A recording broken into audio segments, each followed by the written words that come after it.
Hello everyone, ఈరోజు నేను healthy and tasty beetroot fry recipe చెప్తానండి. పిల్లలకి పెట్టండి, బాగా తింటారు. అండ్ దీనికోసం నేను 2 బీట్రూట్ 1 ఆనియన్ తీసుకున్నాను అండ్ అవి చాప్ చేసుకున్నాను ఇలా. అండ్ బీట్రూట్ కట్ చేసుకున్నాను. స్టవ్ మీద కడాయి పెట్టుకొని 2 గరిటెలు ఆయిల్ వేసుకొని ఇందులో జీలకర్ర, ఎండుమిర్చి, కరివేపాకు, ఆనియన్స్, వెల్లుల్లిపాయలు వేసుకొని బాగా మిక్స్ చేసుకుంటున్నానండి. బాగా కలుపుకోవాలి. ఇవి కొంచెం వేగిన తర్వాత చూసారు కదా, వేగిన తర్వాత ఇప్పుడు నేను బీట్రూట్ యాడ్ చేసేస్తున్నాను. బీట్రూట్ వేసుకొని కలుపుకొని నేను 1 టీ స్పూన్ పసుపు వేసుకున్నాను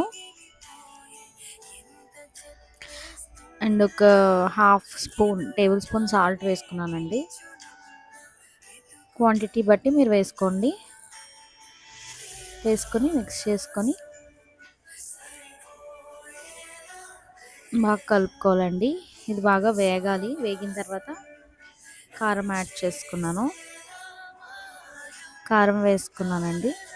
కొంచెం కారం పచ్చి స్మెల్ పోయిన తర్వాత వాటర్ యాడ్ చేసుకుంటున్నాను. గ్లాస్ వాటర్ వేసుకున్నాను, టీ గ్లాస్ అనమాట, చిన్నది.